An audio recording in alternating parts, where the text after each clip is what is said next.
Sir मैं पूछना चाहता हूँ, ये पहला पत्रकारिता सम्मान जो कि आपके नाम से रवीश जी को मिला है, आप किस तरह का महसूस कर रहे हैं कि आपके नाम से एक नई परंपरा जो स्टार्ट हुई है? नहीं, मैंने ही खुद किया कि भाई अंग्रेज़ी वालों को तो बहुत मिलते हैं, हिंदी वालों को मिलता नहीं और इतने ज़्यादा योग्य वाले हैं, तो इसलिए मैंने ही शुरू किया कि 1 लाख का अवार्ड हिंदी वालों को दिया जाए, क्योंकि वो भी मतलब वो वैसे अंग्रेज़ी नहीं जानते लेकिन अंग्रेज़ी वालों से बहुत ऊँचे हैं, तो उससे मैंने कहा कि भाई उनको मिले। तो आपका उर्दू में भी काफ़ी रुझान रहा है, तो क्या अगली बार क्या ऐसा भी रहेगा कि उर्दू वाले को भी? हाँ हाँ, मैंने कहा है, उसमें जब कहा तो मैंने कहा लैंग्वेज में, वो सब अंग्रेजी तो नहीं, हिंदी, ये तो सारे ऑल इंडिया हुए, लेकिन पंजाबी में भी बहुत बढ़िया, थैंक यू सर।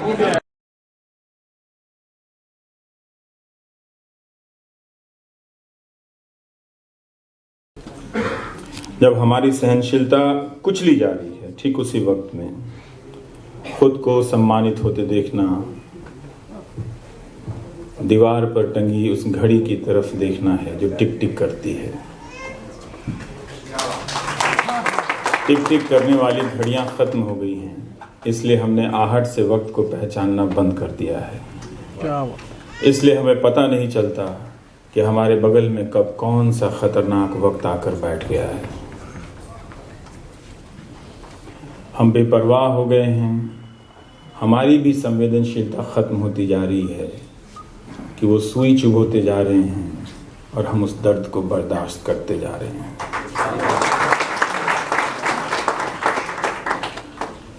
हम सब आंधियों के उपभोक्ता बन गए हैं, कंज्यूम करने लगे हैं। जैसे ही इस शहर में तूफान की खबर आती है, बारिश से गुड़गांव या दिल्ली डूबने लगती है या चेन्नई डूबने लगती है, हम मौसम समाचार देखने लगते हैं।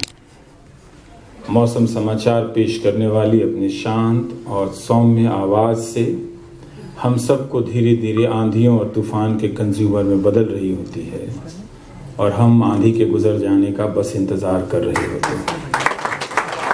अगली सुबह पता चलता है कि उस बाढ़ में, सड़क पर आई उस बाढ़ में एक कार फंसी थी और उसमें 3 लोग पानी के भर जाने से दम तोड़ गए इस दुनिया से। हमारे बीच ऐसे ही धीरे धीरे लोग, मरना सिर्फ शमशान या कब्रिस्तान में दफन कर देना या जला देना नहीं है, मरना वो भी है, वो डर भी है जो आपको बोलने से, आपको लिखने से, आपको कहने से और सुनने से डराता है। तो हम मर रहे हैं, हम उसी तरह के कंज्यूमर में बदलते जा रहे हैं जो मौसम समाचार पेश करने वाली एंकरा चाहती है। हम सबको इम्तिहान के एक ऐसे कमरे में बिठा दिया गया है जहां समय समय पर फ्लाइंग स्क्वाड उड़नदस्तों की टोली धावा बोलती रहती है। वो कभी आपकी जेब की तलाशी लेती है, कभी आपके पन्ने पलट कर देखती है। आप जानते हैं कि आप चोरी नहीं करते हैं, लेकिन हर थोड़े थोड़े समय के बाद उड़नदस्तों की टोली आकर उस दहशत को फिर से फैला जाती है। आपको लगता है कि अगले पल आपको चोर घोषित कर दिया जाएगा। आपको लगता है कि ऐसा नहीं हो रहा है, तो आसपास उठाकर देखिए कितने लोगों को मुकदमों में फंसाया जा रहा है। ये वही फ्लाइंग स्क्वाड हैं जो आते हैं, आपकी जेब की तलाशी लेते हैं और वो कभी चोर को नहीं पकड़ते, लेकिन आपको चोर बना जाने का डर आपके भीतर बिठा देते हैं। तो मुकदमे, दरोगा, इनकम टैक्स ऑफिसर, ये सब आजकल बहुत सक्रिय हो गए हैं। इनकी भूमिका पहले से कहीं ज्यादा सक्रिय है और न्यूज एंकर हमारे समय का सबसे बड़ा थानेदार है। वो हर शाम को एक लॉकअप में बदल देता है और जहां विपक्ष, विरोध की आवाज या वैकल्पिक आवाज उठाने वालों की वो धुलाई करता है उस हाजत में बंद करके। अभी तक आप 1st degree, 3rd degree, fake degree में फंसे हुए थे, वो आराम से 3rd डिग्री हर शाम अप्लाई करता है। वो एंकर आपके समय का सबसे बड़ा गुंडा है और मुझे बहुत खुशी है कि उसी समय में जब मीडिया चैनलों के एंकर गुंडा हो गए हैं, वो नए तरह के बाहुबली हैं, इसी समाज में कुछ ऐसे लोग भी हैं जो एंकर को सम्मानित करने का जोखिम उठा रहे हैं। आने वाला समाज और इतिहास जब ये आंधी और तूफान गुजर जाएगा और एंकर को गुंडे और उनकी गुंडई की भाषा और भाषा की गुंडई जो है उस पर लिख रहा होगा, तो आप लोग इस शाम के लिए याद किए जाएंगे कि आप लोग एक एंकर को सम्मानित करने के लिए जुटे थे। तो आपकी शाम इतनी भी बेकार नहीं जाएगी। हाँ, आप जनादेश नहीं बदल सकते हैं, पर वक्त का आदेश ये भी है, अगर वो है तो ये भी है। शुक्रिया गांधी शांति प्रतिष्ठान का। इस पुरस्कार में पत्रकारों का पसीना है। अपने पेशे के बड़ों से कुछ भी मिल जाए समझिए दुआ कबूल हुई है। हम सब कुलदीप नैय्यर साहब का आदर करते रहे हैं। करोड़ों लोगों ने आपको पढ़ा है सर। आपने उस सीमा पर जाकर मोमबत्तियां जलाई हैं जिसके नाम पर इन दिनों रोज नफरत फैलाई जा रही है। इस मुल्क में उस मुल्क का नाम इस मुल्क के लोगों को बदनाम करने के लिए लिया जा रहा है। शायद वक्त रहते गुजरे जमाने ने आपकी मोमबत्तियों की अहमियत नहीं समझी होगी। उनकी रोशनी को हम सब ने मिलकर थामा होता तो वो रोशनी कुछ लोगों की जुनून का नहीं, ज्यादा से ज्यादा लोगों की समझ का उजाला बनती। हमने तब भी यही गलती की, अब भी यही गलती कर रहे हैं। मोहब्बत की बात कितने लोग करते हैं। मुझे तो शक है इस जमाने में लोग मोहब्बत भी करते हैं। ये सोचकर डर जाता हूं कि एंटी रोमियो दस्ते के लोगों को किसी से प्रेम हो गया तो क्या होगा।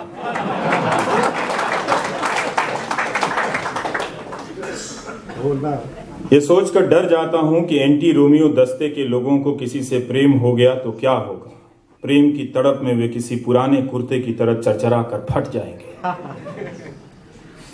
दुआ करूंगा कि एंटी रोमियो दस्ते को कभी किसी से प्यार ना हो। प्रार्थना करूंगा कि उन्हें कम से कम किशोर कुमार के गाने सुनने की सहन शक्ति मिले।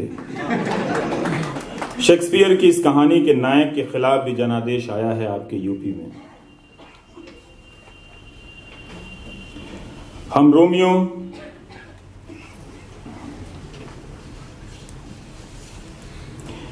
रोमियो की आत्मा की शांति के लिए भी प्रार्थना करते हैं। आप सब जिन्होंने कभी किसी से मोहब्बत की है, अपनी आत्मा की शांति के लिए प्रार्थना कीजिएगा। उम्मीद करता हूं कि अमेरिका के किसी चुनाव में प्रेमचंद के नायकों के खिलाफ भी कभी कोई जनादेश आएगा। क्या पता आ भी गया हो। एंटी होरी, एंटी धनिया दल नजर आने लगेंगे। अनुपम मिश्र जी हमारे बीच नहीं हैं। हमने इस सच का सामना वैसे ही कर लिया है जैसे इस समाज में उनके नहीं होने का सामना उनके रहते ही कर लिया था। काश ये पुरस्कार मैं उनके सामने लेता, शायद उनके हाथों से। जब भी कहीं कोई साफ हवा शरीर को छूती है, कहीं पानी की लहर दिखती है, मुझे अनुपम मिश्र याद आते हैं। वो हमारे लिए एक ऐसी भाषा बचा कर गए हैं जिसके सहारे हम बहुत कुछ बचा सकते हैं।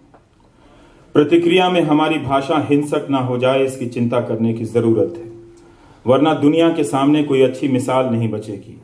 उसके लिए जरूरी है कि हम फिर से अपनी भाषा को साफ करें। अपने अंदर की निर्मलता कई तरह की मलिनताओं से दब गई है, इसलिए जरूरी है कि हम अपनी भाषा और विचारों को थोड़ा थोड़ा संपादित करें। अपने भीतर सब सही नहीं है, उनका संपादन करें। हम संभावनाओं का निर्माण नहीं कर रहे हैं। वो कहाँ बची हुई है, किस किस में बची है, किस किस ने बचाई है, उसकी तलाश कर रहे हैं। ऐसे लोगों के भीतर की जो संभावनाएं हैं वो अब मुझे कभी कभी कातर लगती हैं। हम कब तक बचे हुए की चिंता में जीने का स्वाद भी भूल रहे हैं, बचाने का हौसला खो दे रहे हैं, अपने अकेले की संभावनाओं को दूसरे से जोड़ दे रहे हैं। अंतर्विरोधों का रामायण पाठ बहुत हो गया। जिससे मिलता हूं वो किसी न किसी अंतर्विरोध का अध्यापक लगता है। अगर आप राजनीति में विकल्प खोजना चाहते हैं तो अंतर्विरोधों को सहेजना सीखिए। बहुतों को उनके समझौतों ने अधमरा कर दिया है। आज जो भी समय है उसे लाने में उनकी भी भूमिका है, जिनके पास बीते समय में कुछ करने की जवाबदेही थी। उन लोगों ने धोखा दिया। बीते समय में लोग संस्थाओं में घुसकर उन्हें खोखला करने लगे। चंद मिसालों को छोड़ दें तो घुन का प्रवेश उनके दौर में शुरू हुआ। विकल्प की बात करने वालों का समाज से संवाद समाप्त हुआ। समाज भी बदलाव के लिए सिर्फ एक ही एजेंट को पहचानता है, राजनीतिक दल। बाकी एजेंटों पर भी राजनीति ने कब्जा कर लिया है, इसलिए राजनीति से भागने का अब कोई मतलब नहीं है। हाँ, अगर कोई 1 साल के काम को 100 साल में करना चाहता है तो अलग बात है। जब अच्छे फेल होते हैं तभी जनता बुरों के साथ जोखिम उठाती है। हर बार हारती है, मगर अगली बार भी किसी बड़े राजनीतिक दल पर ही दांव लगाती है। गांधीवादी, अंबेडकरवादी, समाजवादी, वामपंथी और जो छूट गए हैं वो तमामवादी, आंधियां जब भी आती हैं तब इन्हीं के पेड़ जड़ से क्यों उखड़ जाते हैं। बोनसाई का बागीचा बनने से बचिए। आप सभी के राजनीतिक दलों को छोड़कर बाहर आने से राजनीतिक दलों का ज्यादा पतन हुआ है। वहां परिवारवाद हावी हुआ, कॉरपोरेट हावी हुआ, सांप्रदायिकता से लड़ने की शक्ति न पहले थी न अब है। फिर उनके लिए अफसोस हम क्यों कर रहे हैं? अगर खुद के लिए है तो सभी को यह चुनौती स्वीकार करनी चाहिए। मैंने राजनीति को कभी अपना रास्ता नहीं माना, लेकिन जो लोग इस रास्ते पर आते हैं उनसे यही कहता हूं, राजनीतिक दलों की तरफ लौटिए, इधर उधर मत भागिए। सेमिनारों और सम्मेलनों से बाहर निकलने का वक्त आ गया है। वो अकादमिक विमर्श की जगह हैं, जरूरी जगह हैं, राजनीतिक विकल्प की नहीं है। राजनीतिक दलों में फिर से प्रवेश का आंदोलन करना पड़ेगा। फिर से उन दलों की तरफ लौटिए और संगठनों पर कब्जा कीजिए। वहां जो नेता बैठे हैं वो नेतृत्व के लायक नहीं, उन्हें हटा दीजिए। वे डरपोक लोग हैं, बेईमानी से भर चुके लोग हैं, उनके बस की बात नहीं है। उनकी कायरता, उनके समझौते समाज को दिन रात जला रही है। वो सूखी लकड़ी का काम कर रहे हैं, एक छोटी सी चिंगारी आती है, उनके समझौतों के कारण सबको जलाकर चली जाती है। हम सब के पास अब भी इतना मानव संसाधन बचा हुआ है, और इस कमरे में जितने लोग हैं वो भी काफी हैं कि हम राजनीति को बेहतर बना सकते हैं। पत्रकारिता के लिए पुरस्कार मिल रहा है तो उस पर भी चंद बात कहना चाहता हूं। मुझे ये बताते हुए बेहद खुशी हो रही है कि आज पत्रकारिता में कोई संकट नहीं है। यह पत्रकारिता का स्वर्ण युग चल रहा है। राजधानी से लेकर जिला संस्करणों के संपादक इस आंधी में खेत से उड़कर छप्पर पर पहुंच गए हैं। अब जाकर उन्हें पत्रकार होने की सार्थकता समझ आई है। क्या हम नहीं देख रहे थे कि कई दशकों से पत्रकारिता संस्थान सत्ता के साथ विलीन होने के लिए कितने प्रयासरत थे? हमारे न्यूज रूम में पार्टियों के एजेंट धीरे धीरे आने लगे। अब न्यूज रूम पूरा राजनीतिक दल में बदल गया है। जब वे होटल के लाइसेंस ले रहे थे, मॉल के लाइसेंस ले रहे थे, खनन के लाइसेंस ले रहे थे, तब वे इसी की तो तैयारी कर रहे थे। मीडिया को बहुत भूख लगी हुई है। विकल्प की पत्रकारिता को छोड़ अब विलय और विलीन होने की पत्रकारिता का दौर है। सत्तारूढ़ दल की विचारधारा उस विराट के समान है जिसके सामने खुद को बौना पाकर पत्रकार समझ रहा है कि वो भगवान कृष्ण के मुख के सामने खड़ा है। भारत की पत्रकारिता या पत्रकारिता संस्थान इस वक्त अपनी प्रसन्नता के स्वर्णकाल में भी है। आपको यकीन ना हो तो कोई भी अखबार या कोई भी न्यूज चैनल देखिए, आपको वहां उत्साह और उल्लास नजर आएगा। उनकी खुशी पर झूमिए तो अपनी तकलीफ कम नजर आएगी। सूटेड बूटेड एंकर अपनी आजादी गंवाकर इतना हैंडसम कभी नहीं लगे। एंकराएं सरकार की तरफदारी में इतनी हसीन कभी नहीं लगी। न्यूज रूम रिपोर्टरों से खाली है। न्यूयॉर्क टाइम्स, वॉशिंगटन पोस्ट में अच्छे पत्रकारों की भर्ती की जंग छिड़ी है। जो वॉशिंगटन के तहखानों से सरकार के खिलाफ खबरों को खोज लाए, ऐसी प्रतियोगिता है वहां। मैं न्यूयॉर्क टाइम्स और वॉशिंगटन पोस्ट की बदमाशियों से भी अवगत हूं, लेकिन उसी खराबे में यह भी सुनने को मिल रहा है, भारत के न्यूज रूम से पत्रकार विदा किए जा रहे हैं। सूचना की आमद के रास्ते बंद हैं। जाहिर है धारणा ही हमारे समय की सबसे बड़ी सूचना है। एंकर पार्टी प्रवक्ता में ढलने और बदलने के लिए अभिशप्त हैं। वो पत्रकार नहीं हैं, सरकार के सेल्समैन हैं। जब भी जनादेश आता है, पत्रकारों को क्यों लगता है कि उनके खिलाफ आया है? क्या वे भी चुनाव लड़ रहे थे? क्या जनादेश से पत्रकारिता को प्रभावित होने की जरूरत है? मगर कई पत्रकार इसे दिल्ली में कंफ्यूज घूम रहे हैं कि यूपी के बाद क्या करेंगे। तो आप बिहार के बाद क्या कर रहे थे? आप 77 के बाद क्या कर रहे थे? आप 77 के पहले क्या कर रहे थे? आप 1947 के पहले क्या कर रहे थे? और 2025 के बाद क्या करेंगे? इसका मतलब है कि पत्रकार पत्रकारिता को लेकर अब बिल्कुल चिंतित नहीं है। इसलिए काम न करने की तमाम तकलीफों से आजाद आज के पत्रकारों की खुशी आप नहीं समझ सकते। आपके बस की बात नहीं है। आप पूर्वाग्रह से ग्रसित हैं। जाकर देखिए वो कितने प्रसन्न हैं, कितने आज़ाद महसूस कर रहे हैं आज वो किसी संस्थान, किसी राजनीतिक दल और सत्ता में विलीन होकर। उनकी खुशी का कोई ठिकाना आप नाप नहीं पाएंगे। प्रेस रिलीज तो पहले भी छाप रहे थे, फर्क यही आया कि अब गा भी रहे हैं। उसको लेके वो रोज गाते हैं। कोई मुंबई वाला ही कर सकता है इस तरह का काम, लेकिन अब हम टेलीविजन वाले कर रहे हैं। चाटुकारिता का एक इंडियन आइडल आप कराइए, पत्रकारों को बुलाइए कि कौन किस हुकूमत के बारे में सबसे बढ़िया गा सकता है। अगली बार उसे भी सम्मानित कीजिए। जरूरी है कि वक्त रहते हम ऐसे चाटुकारितों का भी सम्मान करें। अगर आपको लड़ना है तो अखबार और टीवी से लड़ने की तैयारी शुरू कर दीजिए। पत्रकारिता को बचाने के मुंह में फंसे रहने की जिद अब छोड़ दीजिए। पत्रकार नहीं बचना चाहता, जो थोड़े बहुत बचे हुए हैं उनका बचे रहना बहुत ज़रूरी नहीं, उन्हें बेदखल करना बहुत मुश्किल भी नहीं है। मालूम नहीं कब हटा दिया जाऊं। राह चलते हुए समाज को बताइए कि इसके क्या खतरे हैं। न्यूज़ चैनल और अखबार राजनीतिक दल की नई शाखाएं हैं। एंकर किसी राजनीतिक दल में उसके महासचिव से ज़्यादा प्रभावशाली है। राजनीतिक विकल्प बनाने के लिए इन नए राजनीतिक दलों से भी आपको लड़ना पड़ेगा। नहीं लड़ सकते तो कोई बात नहीं, जनता की भी ऐसी ट्रेनिंग हो गई है। लोग पूछने आ जाते हैं कि आप सवाल क्यों करते हैं। स्याही फेंकने वाले प्रवक्ता बन रहे हैं और स्याही से लिखने वाले प्रोपेगेंडा कर रहे हैं। ये भारतीय पत्रकारिता का प्रोपेगेंडा काल। मगर इसी वर्तमान में हम उन पत्रकारों को कैसे भूल सकते हैं जो संभावनाओं को बचाने में जहां तहां लगे हुए हैं। मैं उनका अकेलापन समझ सकता हूं, मैं उनका अकेलापन बांट भी सकता हूं। भले ही उनकी संभावनाएं समाप्त हो जाए, लेकिन आने वाले वक्त में ऐसे पत्रकार दूसरों के लिए बड़ा उपकार कर रहे हैं। जिलों से लेकर दिल्ली तक में कई पत्रकारों को देखा है जूझते हुए। उनकी खबर भले न छप रही हो, मगर उनके पास खबरें हैं। समाज ने अगर इन पत्रकारों का साथ नहीं दिया तो नुकसान उस समाज का होगा। अगर समाज ने पत्रकारों को अकेला छोड़ दिया तो एक दिन वो अपना एकांत और अकेलापन नहीं झेल पाएगा।